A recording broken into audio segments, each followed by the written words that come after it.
নমস্কাৰ এই মুহূৰ্তত আহি পৰিছে কেইবাটাও গুৰুত্বপূৰ্ণ খবৰ। আজি হৈছে 5 জুন। অসমৰ লগতে ভাৰতৰ বিভিন্ন প্ৰান্তৰ পৰা বহুকেইটা গুৰুত্বপূৰ্ণ খবৰ যুগুতোৱা হৈছে আৰু এনেকুৱা ধৰণৰ খবৰসমূহ নিতৌ চাবৰ কাৰণে চেনেলটো ছাবস্ক্ৰাইব কৰি বেল আইকনটো প্ৰেছ কৰাৰ লগতে ভিডিঅ'টোত এটা লাইক কৰি উৎসাহিত কৰিব। আজি আহি পৰিছে মেট্ৰিক আৰু উচ্চতৰ মাধ্যমিকৰ ছাত্ৰ ছাত্ৰীৰ বাবে এটা ডাঙৰ খবৰ। ছাত্ৰ ছাত্ৰীসকলক সাজু হৈ থাকিবৰ কাৰণে অনুৰোধ জনাইছে শিক্ষামন্ত্ৰী ৰনোজ পেগুৱে। কেতিয়া অনুষ্ঠিত হ'ব মেট্ৰিক আৰু উচ্চতৰ মাধ্যমিকৰ পৰীক্ষা স্পষ্টকৈ ক'লে শিক্ষামন্ত্ৰী ডাক্তৰ ৰনোজ পেগুৱে। ইয়াৰ পৰা এটা কথা স্পষ্ট হৈছে, অসমত মেট্ৰিক আৰু উচ্চতৰ মাধ্যমিকৰ পৰীক্ষা হ'ব, কিন্তু ছাত্ৰ ছাত্ৰীসকল যদি সাজু হৈ নাথাকে তেতিয়াহ'লে তেওঁলোকৰ ভৱিষ্যত অন্ধকাৰত যাব। কৰোনাতকৈও জটিল পৰিস্থিতিৰ সন্মুখীন হ'ব ভাৰত। কেন্দ্ৰীয় প্ৰদূষণ নিয়ন্ত্ৰণ বৰ্ডৰ এটা ভয়ংকৰ তথ্য। আজি 5 জুন বিশ্ব পৰিৱেশ দিৱস।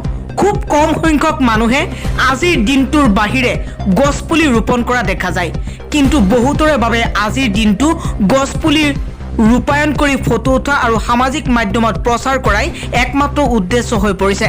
প্ৰকৃতিয়ে পৃথিৱীক বহু দিছে, কিন্তু মানুহে কি দিছে? প্ৰকৃতিক ইয়া এতিয়া জটিল আৰু বৰ্তমানৰ সময়ৰ এটা ডাঙৰ প্ৰশ্ন। গছপুলি ৰোপণ কৰাটো দূৰৰ কথা, প্ৰকৃতি ধ্বংসত বৰ্তমান উঠি পৰি লাগিছে মানৱ সমাজ। আমি সকলোৱে জানো গছে আমাক বিনামূল্যে অক্সিজেন যোগান ধৰে। প্ৰকৃতিক কৰা এই অত্যাচাৰৰ উত্তৰ এতিয়া পৃথিৱীৰ বাসিন্দাই লাভ কৰিছে। কোভিডত আক্ৰান্ত হৈ অক্সিজেনৰ অভাৱত মৃত্যু হোৱা মানুহবোৰ ইয়াৰ উদাহৰণ। আৰু এই মুহূৰ্তত আহি পৰিছে এটা ডাঙৰ খবৰ। ৰাজ্য চৰকাৰৰ ফালৰ পৰা জাৰি কৰা হৈছে নতুন SOP আৰু এই SOP মতে কি কি খোলা থাকিব আৰু কি কি বন্ধ থাকিব এই কথাও ঘোষণা কৰিছে। জনাইছো এটা ডাঙৰ খবৰ। কৰোনা কেন্দ্ৰিক পৰিস্থিতিৰ প্ৰতি লক্ষ্য ৰাখি ৰাজ্য চৰকাৰে জাৰি কৰিছে নতুন নীতি নিৰ্দেশনা।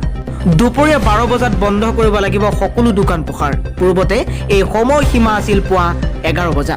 ইফালে 1 বজাৰ পৰা আৰম্ভ কৰা হৈছে বৰ্তমান সান্ধ্য আইন। পূৰ্বতে এই সময়সীমা আছিল দুপৰীয়া 12 বজাৰ পৰা। কিছু শিথিল কৰা হৈছে এই নতুন SOPৰ ফালৰ পৰা। এতিয়াৰ পৰা দিনৰ 1 বজাৰ পৰা পুৱা 5 বজালৈ বাহাল থাকিব সান্ধ্য আইন। পূৰ্বৰ দৰে আন্তঃজিলা যাতায়াতৰ ক্ষেত্ৰত বাহাল থাকিব নিষেধাজ্ঞা। 6 জুনৰ পৰা 16 জুনলৈ জাৰি কৰা হৈছে এই নতুন SOP।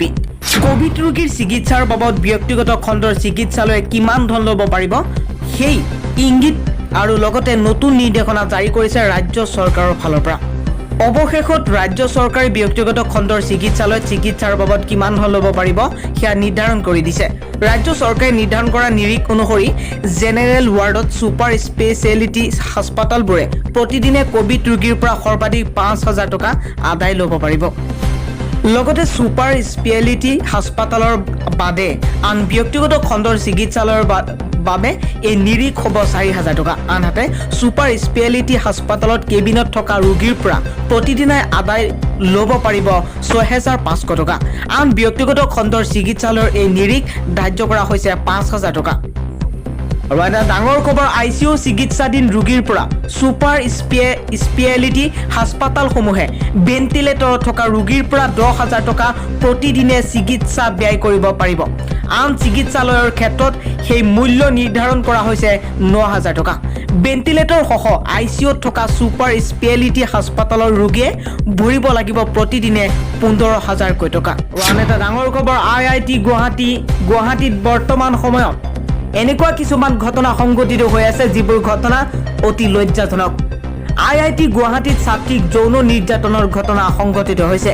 ন্যায়ালয়ে দিলে নতুন তদন্ত কমিটি গঠনৰ নিৰ্দেশ। উল্লেখ্য যে ৰাজ্যবাসী হোলীৰ আনন্দ উৎসৱত মগ্ন হৈ থকাৰ সময়তে যোৱা 28 মাৰ্চত IIT গুৱাহাটীত সংঘটিত হৈছিল এই জঘন্য কাণ্ড। কেইজনমান ছিনিয়ৰ ছাত্ৰই এগৰাকী ছাত্ৰীক নিচাযুক্ত দ্ৰব্য খুৱাই কৰিছিল যৌন নিৰ্যাতন। অচেতন অৱস্থাত ছাত্ৰীগৰাকীক পুৱতি নিশা GMCHত ভৰ্তি কৰোৱা হৈছিল। নতুনকৈ গঠন কৰিবলগীয়া 3জনীয়া তদন্ত কমিটিৰ নেতৃত্ব দিব ৰঙিয়া মহকুমাৰ আৰক্ষী বিষয়া মৃগাক্ষী ডেকাই। কমিটিৰ অন্য 2 সদস্যক কামৰূপ আৰক্ষী অধীক্ষকে নিযুক্ত কৰিব। ন্যায়ালয়ে 3 মাহৰ ভিতৰত গোচৰটোৰ তদন্ত প্ৰতিবেদন দাখিলৰ নিৰ্দেশ দিছে আৰু প্ৰয়োজন হ'লে পৰিপূৰক চাৰ্জশ্বীট দাখিলৰো অনুমতি দিছে। ৰাজ্যজুৰি কঁপাই যোৱা চিকিৎসক আক্ৰমণৰ ঘটনা বৰ্তমান এটা অন্য মূৰ বৰ্তমান লৈছে। আজমলৰ সাহায্য মোৰ পুত্ৰক নালাগে, চৰকাৰে সকলোখিনি বিনামূলীয়া কৰিছে। বদৰুদ্দিন আজমলক সংবাদ মাধ্যমৰ জৰিয়তে জনালে চিকিৎসক সেউজৰ পিতৃয়ে। আৰু লগতে জনাইছে, আমি মধ্যবিত্ত মানুহ, আমাৰ বেছি আশা নাই। ডাক্তৰ সেউজ কুমাৰ সেনাপতিৰ পিতৃ চন্দ্ৰকান্ত সেনাপতিয়ে এই কথা উল্লেখ কৰিছে সংবাদ মাধ্যমৰ আগত। চিকিৎসকৰ পিতৃয়ে কৈছে, আজমলে খবৰ লোৱা নাই। আজমল ফাউণ্ডেশ্যনৰ কোনো কৰ্মচাৰীয়েও খবৰ লোৱা নাই। কিন্তু সাংবাদিকক আজমল চাহাবে সেউজক চিকিৎসাৰ বাবে 1 লাখ টকা দিম বুলি ঘোষণা কৰিছে। পিছে চৰকাৰে সেউজৰ চিকিৎসা সম্পূৰ্ণ বিনামূলীয়া কৰি দিছে, সেয়েহে আমাক 1 লাখ টকাৰ কোনো প্ৰয়োজন নাই বুলি উল্লেখ কৰিছে লংকাৰ উদালিত নিৰ্যাতনৰ বলি হোৱা চিকিৎসক ডাক্তৰ সেউজ কুমাৰ সেনাপতিৰ পিতৃ চন্দ্ৰকান্ত সেনাপতিৰ। কোন হ'ব ৰাজ্যিক বিজেপিৰ নতুন সভাপতি? চৰ্চাত বিগত শাসনকালৰ এগৰাকী প্ৰভাৱশালী মন্ত্ৰীৰ নাম বৰ্তমান হৈ আছে। সম্প্ৰীতি ৰাজ্যত চৰ্চালৈ অহা এটা বিষয় হৈছে বিজেপিৰ সভাপতিৰ আসন। এই আসনখনক লৈ চৰ্চালৈ আহিছে দলটোৰ বিগত শাসনকালৰ এজন মন্ত্ৰীৰ নাম, আৰু সেইজনৰ নাম হৈছে ৰঙিয়া সমষ্টিৰ বিধায়ক ভৱেশ কলিতা। সভাপতি নহয়, দলে যি দায়িত্ব দিয়ে সেয়াই নিষ্ঠাৰে পালন কৰিবলৈ সাজু প্ৰাক্তন মন্ত্ৰী তথা ৰঙিয়াৰ সমষ্টিৰ বিধায়ক ভৱেশ কলিতা। সাংবাদিকৰ সৈতে হোৱা এক কথোপকথনত বিজেপিৰ জ্যেষ্ঠ নেতাগৰাকীয়ে এইদৰে মন্তব্য প্ৰকাশ কৰিছে।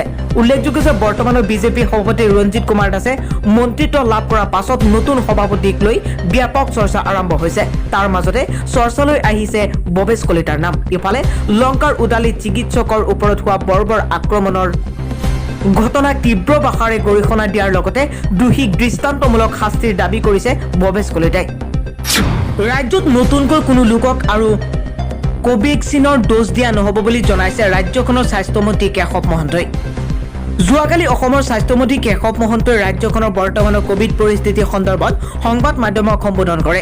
মন্ত্ৰীগৰাকীয়ে এখন সংবাদমেল অনুষ্ঠিত কৰে, য'ত তেওঁ অসমত কোভিড-19 ঘটনাৰ হ্ৰাস হোৱা হাৰৰ বিষয়ে বহু কথাই অৱগত কৰে। কেশৱ মহন্তই লগতে কয় যে যদিও কোভিড ৰোগীৰ সংখ্যা কমিছে, তথাপিও ইয়াৰ প্ৰশমনৰ বাবে আমাৰ বহুত কৰিব লগা আছে বুলি জনাইছে। অসমত কোভিড-19ৰ সংক্ৰমণ যথেষ্ট কমি গৈছে আৰু ৰাজ্যখনত মৃত্যুৰ সংখ্যাও ক্ৰমান্বয়ে কমিবলৈ আৰম্ভ কৰিছে। ইয়াৰ উপৰি মহন্তই লগতে জনাইছে যে ৰাজ্যখনত চলি থকা কাৰফিউ আৰু বন্ধ হৈ থকা আন্তঃজিলা যাতায়াতৰ প্ৰসংগত অহা 7 জুনত সিদ্ধান্ত লোৱা হ'ব। 50 বছৰ বয়সৰ ওপৰৰ লোকসকলক হোম আইচোলেশ্যন প্ৰক্ৰিয়াত অন্তৰ্ভুক্ত কৰা নহ'ব, স্বাস্থ্যমন্ত্ৰীয়ে এই কথা জনাইছে। ইয়াৰ উপৰি স্বাস্থ্যমন্ত্ৰীগৰাকীয়ে আন এক গুৰুত্বপূৰ্ণ ঘোষণা কৰি কয় যে ৰাজ্যত নতুনকৈ কোনো লোকক আৰু কোভেক্সিনৰ ড'জ দিয়া নহ'ব। কেৱল কোভিশ্বিল্ডৰ পালি পাব আৰু প্ৰতিদিনে 70,000 ভেকচিন প্ৰদান কৰা হ'ব। অধিক সংখ্যক কোভিড-19 ৰোগী তথা 5খন জিলাক টীকাকৰণ প্ৰক্ৰিয়াত বিশেষ মনোযোগ দিয়া হ'ব। ভেকচিনৰ দ্বিতীয় পালিলৈকে 42 দিনৰ ব্যৱধান বজাই ৰখা হ'ব।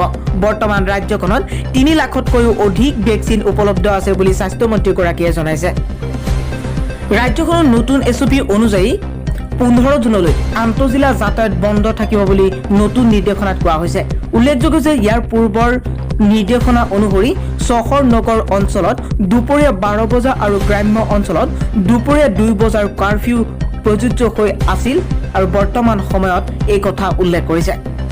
নতুন নিৰ্দেশনা অনুসৰি ৰাজ্যত খাদ্য আইনৰ সময় সলনি, বৃদ্ধি আন্তঃজিলা যাতায়াত বন্ধৰ সময়।